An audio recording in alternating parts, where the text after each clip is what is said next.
Hello students, आज हम कक्षा 12वीं की पाठ्य पुस्तक आरोह का पाठ पढ़ने जा रहे हैं जिसका नाम है पहलवान की ढोलक। इस पाठ का भाग 1 हम पहले पढ़ चुके हैं। आज हम इसका भाग 2 पढ़ेंगे। भाग 2 शुरू करने के पहले मुझे इसी आशा है आपको भाग 1 अच्छी तरह समझ में आया होगा। भाग 2 को शुरू करने के पहले थोड़ा सा हम भाग 1 को फिर से पुनरावर्तित कर देते हैं। पुनरावर्तित करके हमें देखेंगे कि इसमें किसी गांव का चित्रण किया गया था जहां रात्रि का समय था, सन्नाटा बताया था और उसी में एक जो सबसे चहल पहल वाली चीज बताई थी वो बताए थे पहलवान की ढोलक की आवाज। जहां पर हमने पिछले भाग की अंतिम लाइनें खत्म करी थी कि चढ़दा गिरधा ऐसी उसके ढोल की आवाज थी और उस पहलवान का नाम था लुट्टन सिंह, जिसको पूरा इंडिया, ऑल इंडिया जानता है, ऐसा उसका मानना था। लेकिन ऑल इंडिया का मतलब उसके लिए शायद किसी जिले के बराबर ही था, क्योंकि उसको जिले भर के सभी लोग अच्छी तरह जानते थे। लुट्टन के माता पिता उसको 9 वर्ष की उम्र में ही अनाथ बनाकर चल बसे थे। अनाथ बनाकर चल बसे मतलब उनके माता पिता की मृत्यु जब लुट्टन 9 वर्ष का था तभी हो गई थी। सौभाग्यवश शादी हो चुकी थी, वरना वह भी माँ बाप का अनुसरण करता। विधवा सास ने पाल पोस कर बड़ा किया। शादी हुई मतलब उनकी बचपन में शादी हो गई होगी, बाल विवाह हुआ होगा उनका। तो बाल विवाह हुआ है जब उनके माता पिता नहीं है तो सब जिम्मेदारी किसकी आ गई? उनकी सास ससुर उनकी आएगी। लेकिन उनकी सास जो खुद एक विधवा थी, उन्होंने ही उनको पाल पोस कर बड़ा किया था। बचपन में वो क्या करते थे? गाय चराते थे और धारोष्ण दूध पीता कसरत किया करता था। बचपन में वो क्या करते थे? गाय चराता था। गाय चराते चराते धारोष्ण दूध पीता मतलब कि गाय के थन से सीधा दूध अपने मुंह में ऐसे लेते हुए, आपने देखा ना, गाय के थन से सीधा दूध अपने मुंह में आता है, इस तरह से दूध पिया करते थे और खूब कसरत करता था। गांव के लोग उसकी सास को तरह तरह की तकलीफ दिया करते थे। लुट्टन के सिर पर कसरत की धुन लोगों से बदला लेने के लिए सवार हुई थी। आपने देखा है समाज में जब कोई स्त्री विधवा होती है या अकेली रहती है तो उसके सामने बहुत सी परेशानियां होती है। इसी प्रकार की परेशानियां लुट्टन की सास के सामने भी थी। वो भी समाज में अकेली महिला होने के कारण उसको समाज की बहुत परेशानियों का सामना करना पड़ता था। और यही जो लोग उसको परेशान करते थे, उन लोगों से अपनी सास की रक्षा करने के लिए या उनसे बदला लेने के लिए ही वो कसरत किया करता था। नियमित कसरत ने किशोर अवस्था में ही उसके सीने और बाहों को सुडौल तथा मांसल बना दिया था। नियमित कसरत मतलब वो बचपन से कसरत किया करता था और जब वो नौजवान हुआ, किशोर अवस्था में आया, नौजवान से पहले की अवस्था, बचपन होता है, बचपन के बाद किशोर अवस्था आती है, उसके बाद युवा अवस्था आती है। तो अभी वो पूरा युवा नहीं हुआ है, लेकिन उससे कुछ पहले का जो समय किशोर अवस्था होती है, उस अवस्था में पहुंचते पर उसके सीने और बाहें बिल्कुल सुडौल और मांसल हो गए थे। सुडौल मतलब कि बिल्कुल स्वस्थ और हष्ट-पुष्ट दिखने वाले, और मांसल मतलब कि भरे भरे से। किसी भी पहलवान का शरीर इसी प्रकार से दिखता है। अब जवानी में कदम रखते ही अब क्या हो गया? किशोर अवस्था से वो युवा अवस्था में आ गया है, जवान हो गया है और वह गांव में सबसे अच्छा पहलवान समझा जाने लगा। गांव में सबसे अच्छी पहलवानी वो करता था। लोग उससे डरने लगे और वह दोनों हाथों को दोनों और 45 डिग्री की दूरी पर फैलाकर पहलवानों की भांति चलने लगा। वह कुश्ती भी लड़ता था। देखो, लोग उसको बहुत अच्छा पहलवान समझने लगे थे, साथ में लोग उससे क्या करने लगे? डरने लगे। अब लोग डरने लग जाते हैं किसी व्यक्ति से तो उसको अपने आप में साहस उसका और बढ़ जाता है, उसे और ऐसा लगता है कि मुझे बहुत शक्ति आ गई। इस कारण दोनों हाथों को दोनों ओर 45 डिग्री की दूरी पर फैलाकर, 45 डिग्री की दूरी फैलाकर का क्या अर्थ होगा, जिस प्रकार से 90 डिग्री कैसा होता है, हमारा हाथ ऐसा सीधा हो तो, लेकिन अगर इसको हम आधा नीचे कर लें तो वो होती 45 डिग्री।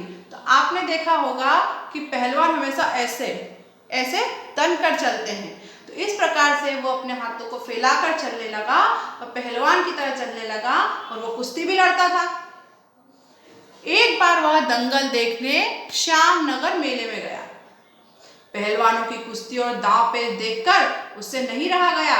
जवानी की मस्ती और ढोल की ललकार हुई आवाज ने उसकी नसों में बिजली उत्पन्न कर दी और उसने बिना कुछ सोचे समझे दंगल में शेर के बच्चे को चुनौती दे दी। युवावस्था एक ऐसी अवस्था होती है जब व्यक्ति किसी भी चीज से बहुत जल्दी उत्तेजित हो जाता है। इसी कारण से यही हाल हुआ था लुट्टन सिंह का कि जब वो दंगल देखने श्यामनगर के मेले में गया तो वहां के पहलवानों के दाव पेच देखकर वो इतना ज्यादा मस्ती में आ गया, जवानी की इतनी मस्ती आ गई उसके अंदर कि ऐसे दाव पेच तो मैं भी कर सकता हूँ और इनको मैं भी हरा सकता हूँ। उसे ऐसा लगता था कि मुझ में बहुत ज्यादा शक्ति है और उसने बिना कुछ विचार करे दंगल में शेर के बच्चे को चुनौती दे दी। शेर के बच्चे का असल नाम था चांद सिंह। अब यहाँ शेर का बच्चा मतलब असली शेर से नहीं है, अच्छा बड़ा पहलवान जो कि काफी प्रसिद्ध रहा हो उस समय, जिसको शेर के बच्चे के नाम से उपाधि दी गई होगी। उसका असली नाम था चांद सिंह। वह अपने गुरु पहलवान बादल सिंह के साथ पंजाब से पहले पहल श्यामनगर मेले में आया था। चांद सिंह के गुरु का नाम क्या है? बादल सिंह। सुंदर जवान, अंग प्रत्यंग से सुंदरता टपक पड़ती थी। 3 दिनों में ही पंजाबी और पठान पहलवानों के गिरोह के अपनी जोड़ी और उम्र के सभी पट्टों को पछाड़कर उसने शेर के बच्चे की टाइटल प्राप्त कर ली थी। शेर का बच्चा जो पहलवान था जिसका असली नाम चांद सिंह था, उसने ये टाइटल, जिसको हम उपाधि कहते हैं, टाइटल टेक जैसे होता है, ऐसा महात्मा गांधी हमारे, उनका महात्मा जो है टाइटल है, उसी प्रकार से उसने शेर के बच्चे का टाइटल कैसे लिया था। एक तो वो सुंदर जवान था, अंग प्रत्यंग से सुंदरता टपकती थी, मतलब उसके पूरे शरीर के सभी अंगों से सुंदरता टपकती थी, सुंदरता दिखाई देती थी, वो सब अंगों से सुंदर था। 3 दिनों में ही पंजाबी और पठान, पंजाब के और जितने पठान पहलवान थे उन सबको उसने हरा दिया था और उसकी उम्र और जोड़ी के जितने पहलवानों को हराकर उसने टाइटल प्राप्त किया था शेर का बच्चा। इसलिए वो दंगल के मैदान में लंगोट लगाकर एक अजीब किलकारी भरकर छोटी दुल्की लगाया करता था। देसी नौजवान पहलवान उससे लड़ने की कल्पना से भी घबराते थे। अपनी टाइटल को सत्य प्रमाणित करने के लिए ही चांद सिंह बीच बीच में दहाड़ता फिरता था। दूसरे जो देसी पहलवान थे वो सब उससे लड़ने में संकोच करने लगे। क्यों करने लगे? जब कोई पहलवान पहले ही बड़े बड़े पहलवानों को हरा चुका हो तो अब कौन उससे लड़ना चाहेगा। वो लंगोट पहनकर मैदान में उतरता था और उसका नाम, जो उसको टाइटल मिला था शेर के बच्चे, तो उसको सत्य साबित करने के लिए दंगल के बीच में बार बार दहाड़ता भी था। श्यामनगर के दंगल और शिकार प्रिय वृद्ध राजा साहब उसे दरबार में रखने की बातें ही कर रहे थे कि लुट्टन ने शेर के बच्चे को चुनौती दे दी।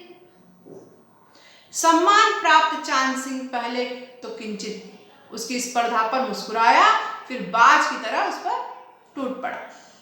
देखो, श्यामनगर के दंगल और शिकार प्रिय वृद्ध राजा साहब, श्यामनगर के जो राजा साहब थे वो एक तो शिकार उनको बहुत पसंद था, दंगल उनको बहुत पसंद था, लेकिन वो कुछ वृद्ध हो चुके थे, उम्र हो चुकी थी उनकी, लेकिन वो शेर के बच्चे मतलब चांद सिंह को अपने दरबार में रखना चाहते थे, क्योंकि जब दंगल उनका शौक था तो अगर वो उनके दरबार में रहेगा वो जब चाहे उसका दंगल देख सकते।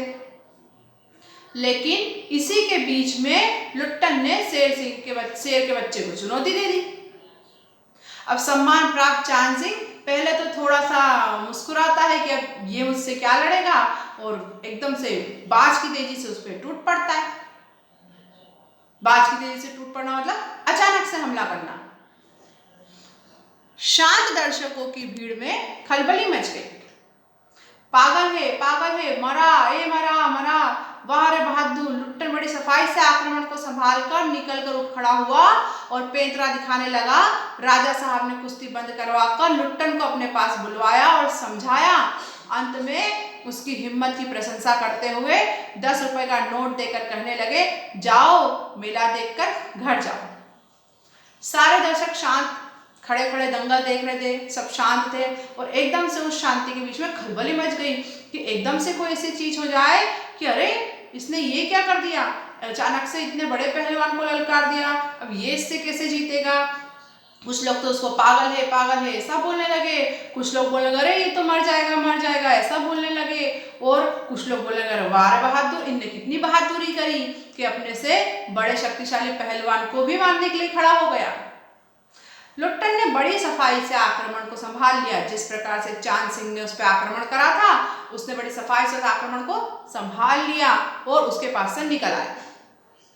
ये सब देखने पर भी वहां के राजा को समझ में आ गया था कि लुट्टन सिंह किसके सामने टिकने वाला नहीं है, तो उन्होंने लुट्टन को अपने पास बुलवाया और समझाते हैं और अंत में उससे बोलते हैं कि तुमने बहुत हिम्मत का काम करा है और तुमने बहुत प्रशंसनीय काम करा है, बहुत हिम्मत दिखाई है, और इनाम के रूप में उसको 10 रुपए देकर कहते हैं कि जाओ मेला देखो और अपने घर लौट जाओ।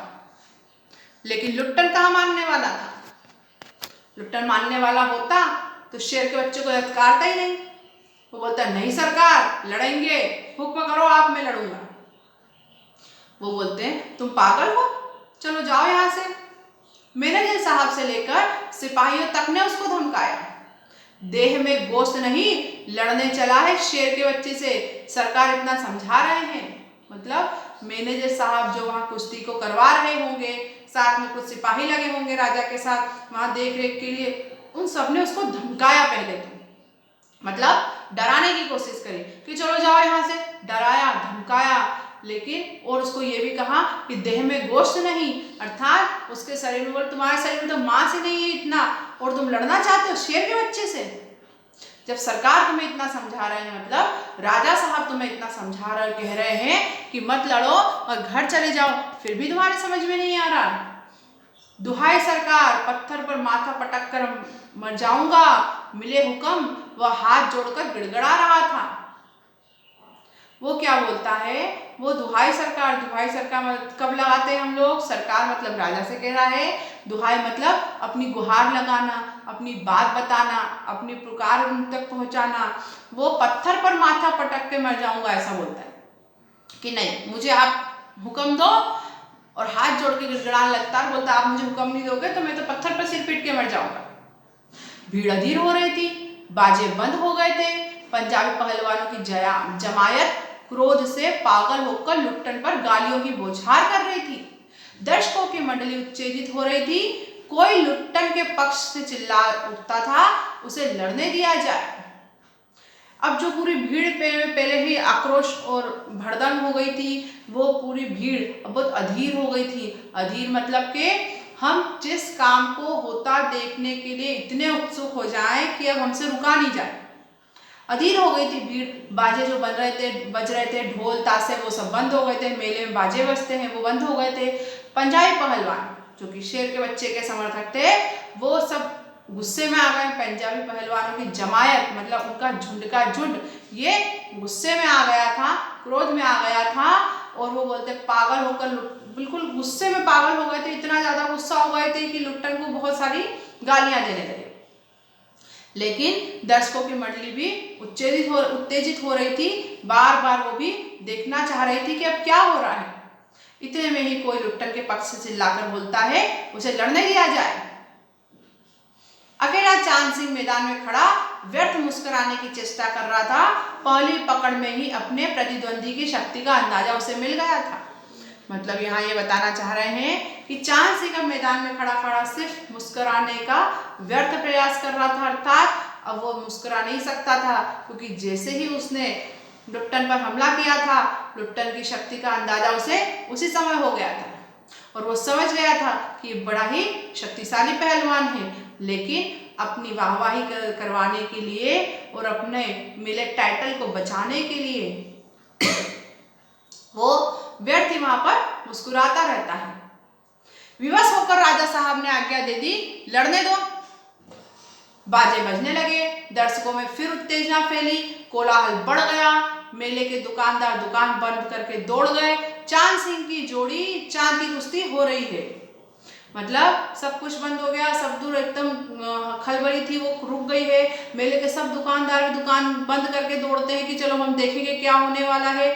और चांद सिंह की जोड़ी चांद की कुश्ती हो रही है। चांद सिंह इतना फेमस था, शेर के बच्चे का टाइटल था, उसकी कुश्ती के लिए सारे दौड़ते हैं। चढ़दा गिरधा भरी आवाज में एक ढोल जो अब तक चुप था बोलने लगता है। मतलब अभी तक एक ढोल जो शांत था, जो आवाज नहीं आ रही थी किसी ढोल ताशों की, हमने देखा ना ढोल ताशे नगाड़े सब बंद हो गए थे, बाजे सारे मेले के अंदर, उसमें अचानक से फिर एक आवाज आती है, सबकी चुप्पी शांत हो जाती है। और अब हमें आगे देखना है कि इस दंगल का नतीजा क्या आता है, इस दंगल का परिणाम क्या आता है। क्या लुट्टन सिंह जीतेगा या वो चांद सिंह से हारेगा? अगर वो चांद सिंह से हारता है तो ये उसकी बेवकूफ़ी कही जाएगी और फिर आगे उसका कोई सम्मान नहीं करेगा। लेकिन अगर वो चांद सिंह से जीत जाता है तो उसकी वाहवाही चांद सिंह से भी ज़्यादा होगी और उसका टाइटल वो छीन चुका होगा उससे। यही सब हम इस पार्ट के अगले भाग में देखेंगे। तब तक आप इसको पढ़ें और फिर से समझें।